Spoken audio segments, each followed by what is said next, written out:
அடுத்து என்னன்னு சொன்னால், அதாவது 81வது தலைப்புல அத்துஆஉ கப்ல இத்யானி ஸௌஜா, மனைவியுடன் கூடுவதற்கு முன்னால், திருமண உறவுல குடும்ப உறவுல கூடுவதற்கு முன்னால் ஓதக்கூடிய துஆ.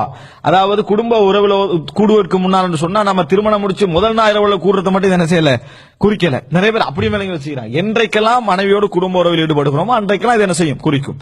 அதே நேரத்தில் இது எந்த இடத்தை குறிக்கும் என்று சொன்னால், குடும்ப உறவுடைய ஆரம்ப கட்டமைக்க நம்ம மனைவியோட உறவு கொள்வதற்காக அறைக்கு போறோம், அப்ப பேசுறோம், இந்த கட்டத்திலேயே இந்த துஆ என்ன செஞ்சிடணும், ஓதிடணும். அதுதான் குறிக்குது. சரியா? இது திருமண உறவுடைய கடைசி கட்டத்தை என்ன செய்யல, குறிக்கல. நம்ம அறையில போய் மனைவியோடு உறவு கொள்ளணும் நினைக்கக்கூடிய அந்த நேரத்தில் நம்ம ஓதக்கூடிய துஆ இது.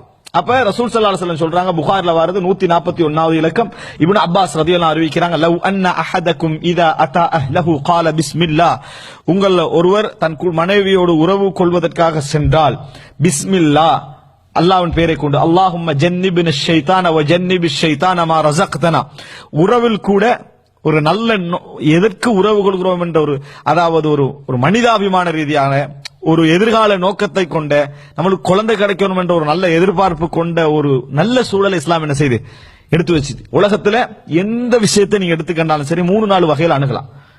உணர்ச்சி வசமாக அணுகலாம், கவலையோடு அணுகலாம், நகைச்சுவையோடு அணுகலாம், அலட்சியமாக அணுகலாம், எல்லாத்தையும். சில ஸ்பீச் ஒரு உரை நிகழ்த்த போறேன், எனக்கு நகைச்சுவை உணர்வு அதிகமாக இருந்தா எனக்கு நினைச்சா என்ன செய்யலாம் தெரியுமா, எல்லா செய்தியை நகைச்சுவை என்ன செய்யலாம், அணுகலாம். இவரால கிடைக்கிற பாதிப்பு என்ன தெரியுமா, எந்த செய்தியும் முக்கியம் இல்லாம போயிடும். இவரால கிடைக்கக்கூடிய பாதிப்பு என்னன்னா, எல்லாத்தையும் நகைச்சுவையில அணுகி முக்கியமான செய்தியில நகைச்சுவை பாணி என்ன செஞ்சிடும், வந்துடும். அப்ப ஒரு செய்திய நகைச்சுவையோட எல்லாத்துலயும் நகைச்சுவை பாணி இருக்கிறதா நம்ம எல்லாத்தையும் நகைச்சுவை அணுகணும் பண்ணுவீங்களே, அணுகலாம். மனிதட்ட அந்த இயல்பு இருந்தா எங்களுக்கு அவர் சொல்ற எல்லாமே நகைச்சுவை மாதிரி இருக்கும். அவரால் நினைச்சா இன்னமலாமால பின்னியாத்தை நகைச்சுவை சொல்லலாம். அவரால் நினைச்சா மன் ஹதர் ஃபி அம்ரினா ஹதா மா லைஸ மின்ஹு ஃபஹுவ ரத்துன், மார்க்கத்தில் இல்லாத ஒன்றை யார் ஏற்படுத்துறார் மறுக்கப்பட்ட ஹதீஸை நகைச்சுவை சொல்லலாம். நகைச்சுவை அந்த சப்ஜெக்ட்ல இருக்கணும்னு அவசியம் இல்லை. மக்களை நினைச்சா அவர் என்ன செய்யலாம், ஒவ்வொரு செய்தியில அந்த செய்தியை சொல்லி மட்டுமே என்ன செய்யலாம், அவருக்கு சிரிப்பு உணர்வை ஏற்படுத்தலாம்.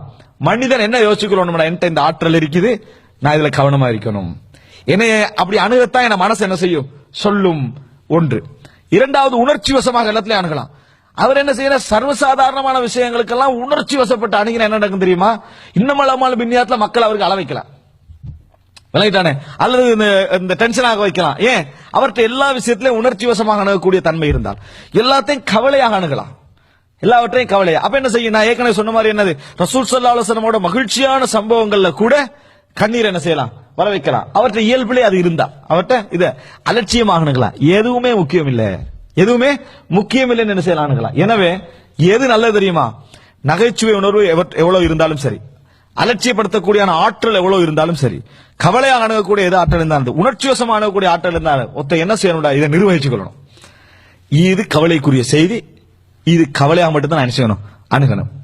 இது நான் கவனம் எடுக்க வேண்டிய செய்தி, இதுல என் உணர்வு பாதிச்சு என்ன செய்யக்கூடாது, இதுல நான் என்ன செஞ்சிடக்கூடாது, எனது இந்த சந்தோஷமான அதாவது உணர்ச்சி வசமான ஒரு விஷயத்தை போட்டு மாத்திடக்கூடாது. கவலையை கவலையை அணுகணும், நகைச்சுவை நகைச்சுவை அணுகணும், உணர்ச்சியை உணர்ச்சி வசமாக அணுகணும், அதே போல சந்தோஷத்தை சந்தோஷமாக அணுகணும். அலட்சியத்தை இது அலட்சியப்படுத்த வேண்டிய முறை, அலட்சியமா என்ன செய்யணும், அணுகணும். இல்லை என்ற மக்கள் என்ன நடக்கும் தெரியுமா, நபித்தோழர்களோட விஷயத்தை நகைச்சுவை பண்ணிக்கு போயிடுவாங்க.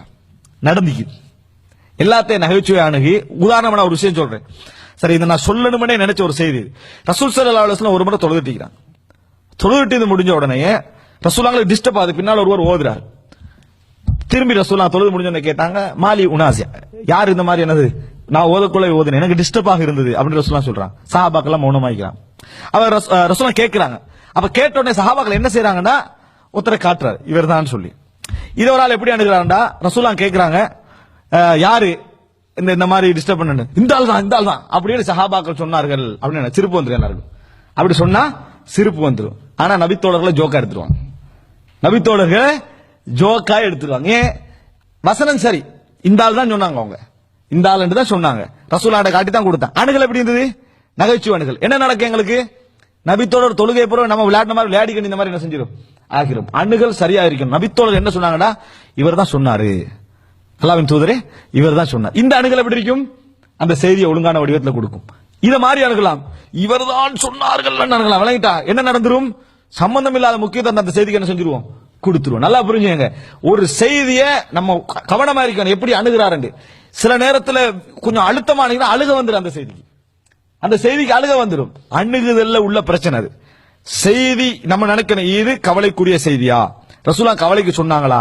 அணுகுதல்ல தான் நம்மளுக்கு கவலையும் கண்ணீரும் சந்தோஷமும் சிரிப்பு வருதே ஒழிய எல்லாமே செய்தியால மட்டும் வரதல்ல. சிலர் கண்ணீர் வடிக்கிற செய்தியை சிரிச்சு அணுகிடுவாங்க, நம்ம அந்த செய்தியில சிரிச்சிருவோம். இந்த நகைச்சுவை பாணியிலே இன்றைக்கு நிறைய பேர் எதிரிக்கு தெரியுமா? கவலை அணுகுதல் பரவாயில்ல, மார்க்கத்தை பாதிக்காது. உணர்ச்சி வசமான அணுகுதல் மார்க்கத்தை பாதிக்காது. அலட்சியமான அணுகுதலும் நகைச்சுவையான அணுகுதலும் என்ன நடக்கும் தெரியுமா? மார்க்கத்தை பாதிக்கும். பாதிச்சு எல்லாம் ஜோக் ஆயிரும். ஜோக் ஆகினா கடைசியில் எங்களுக்கு குர்ஆன் வசனத்துல ஜோக் வரும், ஹதீஸ்ல ஜோக் வரும், எல்லாம் நகைச்சுவை அணுகிறது. ரசூலுல்லாஹ் நகைச்சுவை செஞ்சுக்கிறாங்க அப்படின்னு 6500 வசனத்தை நகைச்சுவை என்ன செய்யுது? அணுகிறது. ஹதீஸே நகைச்சுவை, ஆனா செய்தியை சொல்லிடுவாரு. ஆனா அணுகுதல் நகைச்சுவை. இது நம்ம நிர்வகிக்க வேண்டிய மிக முக்கியமான ஒரு பகுதி. இதே மாதிரிதான் ஒருவன் குடும்ப வாழ்க்கை அப்படி என்கின்ற ஒரு பகுதி இருக்கிறா. அவன் எல்லா வகையிலும் அதை என்ன செய்யலாம்? அணுகலாம். மார்க்கம் ஆன்மீக வழிமுறையில் இஸ்லாம் எங்களுக்கு சொல்லக்கூடிய முறை என்ன சொன்னா, அந்த இடத்திலும் எங்களுக்கு மார்க்க ரீதியான அணுகுமுறை இருக்கு. ரசூல் ஸல்லல்லாஹு அலைஹி வஸல்லம் சொல்றாங்க, ஆதம் முஸ்லிமாக நம்ம இருக்கிற நேரத்தில் நம்ம செய்யக்கூடிய எல்லா விஷயமும் சதகா தான் அப்படின்றாங்க. சொல்லிட்டு வஃபி புத்இ அஹதிக்கும் சதகா, உங்களது குடும்ப வாழ்க்கையில உறவுல வர்றீங்களே அதுவும் சதகான்னாங்க ரசூலுல்லாஹ். எப்படி சொன்னாங்க? என்ன மாதிரி அணுகினாங்க சொன்னாங்க? மனிதன வாழ்க்கையில நடக்கிறது தான், ஆனா அதை மார்க்க ரீதியான அணுகுமுறைக்கு ரசூலுல்லாஹ் கொண்டு வந்தாங்க. அப்ப சஹாபாக்கள் கேட்கிறாங்க, அல்லாஹ்வின் தூதரே, நம்ம குடும்ப வாழ்க்கையில ஈடுபடுறதுல எதுல எப்படி சதகாவாகும்? அது எங்களது ஆசை தானே அப்படின்னு கேட்கிறாங்க. அப்ப ரசூலுல்லாஹ் சொல்றாங்க, அரஐத இன் வலஅஹு ஃபில் ஹராமி அகான அலைஹி விஸ்ர், அவர் ஹராமில இதை ஈடுபட்டால், தவறான முறையில் ஈடுபட்ட அவருக்கு குற்றமிக்கான்னு கேட்டாங்க. ஆமாண்ணா, ஃபகதாலிக், அவ்வாறுதான் அவர் ஹலால்ல அதை நடந்து கொண்டால், ஹலாலில் இதா வலஅஹு ஃபில் ஹலாலி ஃபகான லஹு அஜ்ர், அவருக்கு கூலி உண்டு என ரசூலுல்லாஹி ஸல்லல்லாஹு அலைஹி வஸல்லம் சொன்னாங்க. எனவே அன்புள்ள சகோதரர்களே, அணுகுதல் என்பது ஆன்மீக உணர்வு. ஆனா எல்லா உணர்வும் எங்க தலையில இருக்குமா? மனிதன் நினைச்ச எங்களே மாறிக்கலாம். நாங்க எதை எப்படி அணுகணும் என்றது எங்களோடு உள்ள. மனிதன் மிருகமாகவும் மாறலாம், மனிதன் நடுநிலையும் கையாளலாம், எல்லாத்தையும் கவலையா சீரியஸா என்ன செய்யலாம்? கையாளலாம். அல்லாஹ் ரப்புல் ஆலமீன் நம்ம எப்படி நடந்தா விரும்புவானோ அப்படி அணுக நம்ம என்ன செய்யணும்? பழகிக்கொள்ளணும். மார்க்க உரை விஷயத்துல இந்த விஷயத்துல நம்ம கவனமாக இருக்கணும். அப்பதான் நபித்தோழர்களுடைய செய்தியை நல்ல கண்ணியமான முறையில் என்ன செய்வோம்? கொண்டு போய் சேர்ப்போம். வார்த்தை பிரயோகங்கள் எப்படி என்ன மாதிரி என்ற அதெல்லாம் என்ன செய்யும்? முறையாக கொண்டு போய் சேரும் என்பதை நாங்கள் புரிந்து கொள்ள வேண்டும். அன்புள்ள சகோதரர்களே, அப்ப இந்த செய்தி யாரா இப்படி அதாவது மனைவிடத்துல போனது, பிஸ்மில்லா அல்லாஹும்ம ஜன்னிபின ஷைத்தான, யா அல்லாஹ் ஜன்னிபின ஷைத்தான், ஷைத்தானை தூரமாக்கு, எங்களை விட்டு ஷைத்தானை தூரமாக்கு. வ ஜன்னிபின ஷைத்தான, எங்களை விட்டும் ஷைத்தானை தூரமாக்கு. வ ஜன்னிபி ஷைத்தான மா ரஸக்தனா, எங்களுக்கு நீ எனக்கு கொடுக்க போறாய் மா ரஸக்தனா, குழந்தை, அந்த கிடைக்கக்கூடிய குழந்தை விட்டு ஷைத்தானை என்ன செய்? தூரமாக்கு. அந்த மாதிரி ஒரு துஆ கேட்டால், ஃபகுதிய பைனஹுமா, அவங்களுக்கு இருவருக்கு இடையில் குதியனா கலா செய்யப்பட்டால், குழந்தையோடு இறைவனால் தீர்மானிக்கப்பட்டால், வலதுன் லம் யதுர்ர, பாதிக்காது. அந்த குழந்தை என்னது? ஷைத்தான் எந்த வகையிலும் பாதிக்க முடியாது என ரசூலுல்லாஹி ஸல்லல்லாஹு அலைஹி வஸல்லம் அவர்கள் சொன்னார்கள். இந்த செய்தியை நம்ம பார்க்கிறோம். فلتخبروا من بعدكم من جاركم أن العطايا حفظ أين واكتساب.